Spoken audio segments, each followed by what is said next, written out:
Hello to you, Julia here. So today I wanted to tell you about when I was growing up, we had two little cats. They were called Blackie and Tiger Lily. They were brother and sister, and they were delightful. And this today I would like to tell you a bit about Tiger Lily, or as we called her, Wig. It's easy really. Tiger Lily gets short into Tiggy, Tiggy, Tig, Tig, Wig. See, it makes perfect sense. Now, I've got a picture of her that I can show you. Where is it? Here we go. There is little Wig. In this picture, she is enjoying some squirty cream. That's what she's eating. It was her favourite delicacy. And that's why she's so blurred, because she's so fast licking the cream. That's her. Our blurry little piece of fluff. Lovely. So that is little Wig. Now, Wig was a very lovely cat, she's very friendly, but she was also very fond of mischief whenever it was available to her. So there were several places that Wig was not really allowed to go. I say not really, maybe she did a little bit sometimes. So, for example, she was not really allowed in the kitchen, and she was definitely not allowed on the kitchen counters. Now, there was this one time my mum had spent ages making this beautiful birthday cake for my big sister. And it wasn't just any old cake, it was brilliant. She'd made it ocean themed. It looks like a rock pool. It was great. She'd decorated with icing to make like rocks around the edges. And she'd put on like little fish, also icing, not real fish, important. And she'd done like blue in the middle to look like the sea in the middle of this rock pool. So honestly, it was a masterpiece, a work of art. It was very impressive. And then she left the room for 30 seconds. And I wonder if you can guess in that 30 seconds, where was Pesky Wig? You are absolutely correct.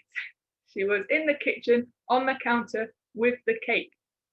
And all we saw was 30 seconds later, a little cat coming out of the kitchen, licking her lips with a little bit of blue on her nose. When we go in, and there is pretty much no cake left. So this little cat, like she was quite a small cat, was little Wig, and managed to eat pretty much an entire cake. I mean, frankly, it's impressive. Anyway, pesky Wig, going where she was not allowed. Now, Wig was also not really allowed to go upstairs, but there was one time when we were having some work done in the bathroom. So basically, it meant the side was not on the bath. So there was, if you were really, really small, you'd be able to get under the bath, which would be a bad thing because you could quite easily fall through the ceiling because it was quite thin under the bath. Now it was really quite a small hole. Like I was a small child at the time, and I would not have fitted underneath the bath into this little hole. I'll tell you who would fit, little pesky Wig. Now there was one day when we took our eyes off her for over a minute. This was a mistake.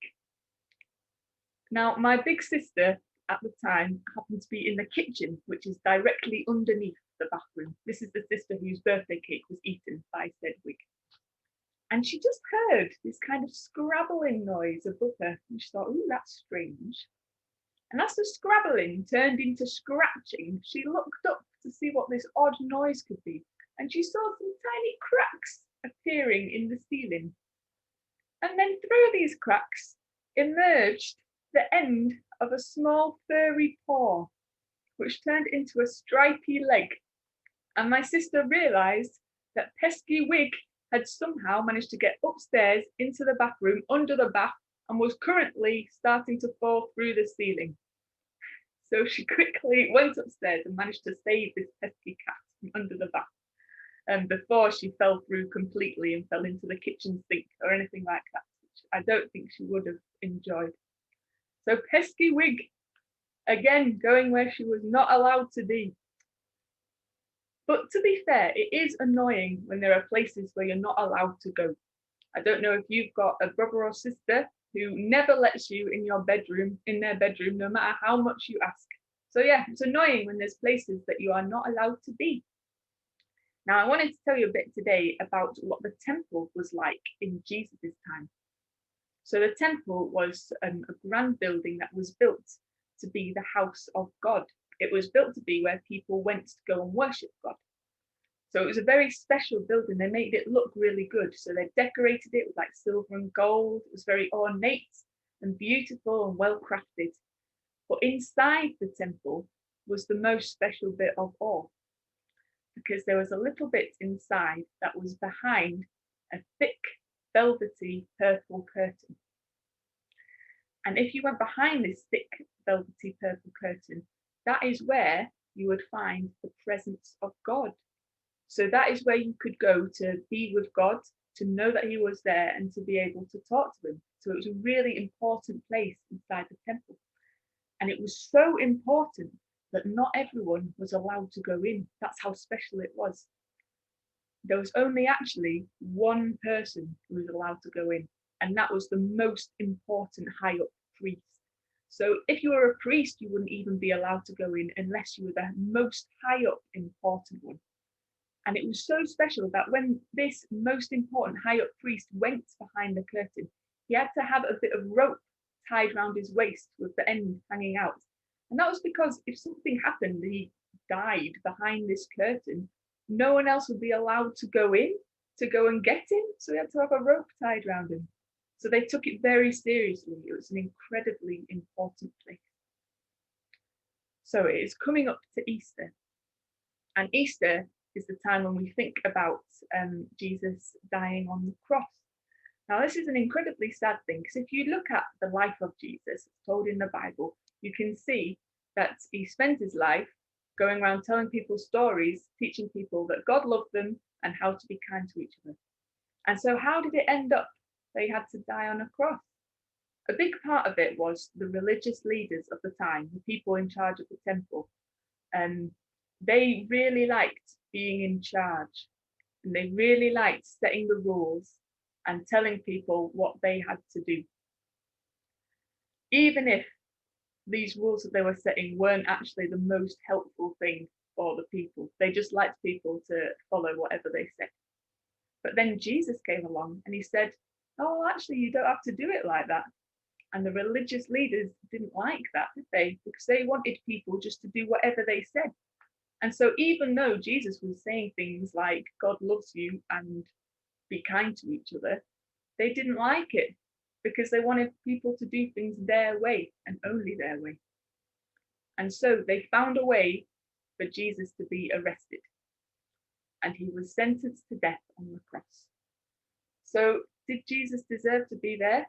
Absolutely not. He'd done nothing wrong. But he did know that it was coming. And even then, Jesus chose to love people. One of the last things that he said as he was on the cross was, Father, forgive them. They don't know what they're doing. Which I think is amazing. But as the sad moment came when Jesus died on the cross, it is written that the sky went completely dark. It was dark as the blackest night, even though it was like the middle of the afternoon. And we go back to the temple because something very strange happened there. So we return to this big, thick, velvety purple curtain. And as I told you, it was very hefty, it was very thick, it was very tall. And yet, as Jesus died, this big, thick, velvety purple curtain ripped in half from the top to the bottom, tore completely in two. And that meant that this special place that was behind this thick velvet purple curtain, this special place where you could meet with God, was no longer in this one place behind the curtain. It was out in the entire world. And that meant that there wasn't just one person, the most important priest, who was allowed to go into this special place to meet with God. It meant that if it's in the whole world, absolutely anyone can go into it. So it went from this really holy, special place that only one person was allowed in this specific part of the temple behind the big, thick velvet purple curtain, to being this amazing thing that was out in the entire world, and anyone in the world was allowed to be part of it, to go and meet with God. And so that is why Christians get so excited at Easter, because it was such an important thing to happen. And it meant that so many people could be involved in it, a very inclusive thing. And if that wasn't enough, we know that that is not the end of the story in the Bible, do we? We know that the Bible doesn't leave Jesus on the cross, because a few days later, Jesus rose back to life and was alive again. And so, again, that is also why Christians get so very excited at Easter. And so I don't know what you tend to do in the Easter holidays. Maybe you get lots of delightful chocolate eggs. Excellent. Maybe you favour the chocolate bunnies. I don't know. Maybe you don't tend to have any chocolate particularly, but you might have a nice time off of school, which, enjoy that too. But while you're enjoying the Easter holidays, maybe you could just think about the kind of the stories that are about Easter, and just think why Christians get so excited and what it is all about. Okay, I will leave you there for today. I hope you have an excellent rest of the day.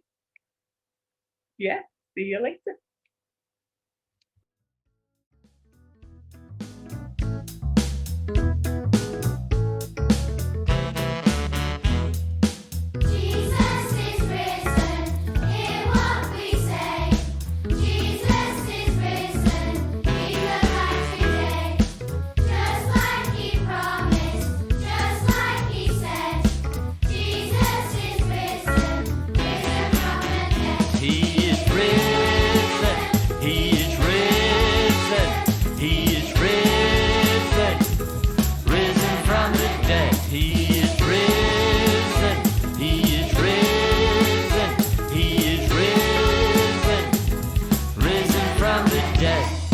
Jesus is risen, hear what we say. Jesus is risen, he's alive today. Just like he promised, just like he said. Jesus is risen, risen from the dead. He is risen, he is risen, he is risen, risen from the dead. He is risen, he is risen, he is risen, risen from the dead. Out of the darkness, up from the grave, Jesus is risen with the power to save.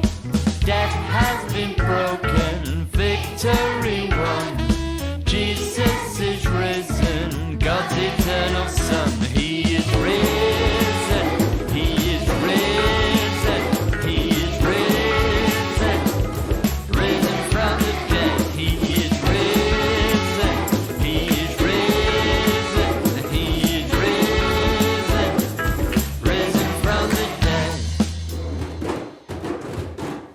Jesus is risen, hear what we say. Jesus is risen, he's alive today. Jesus is risen.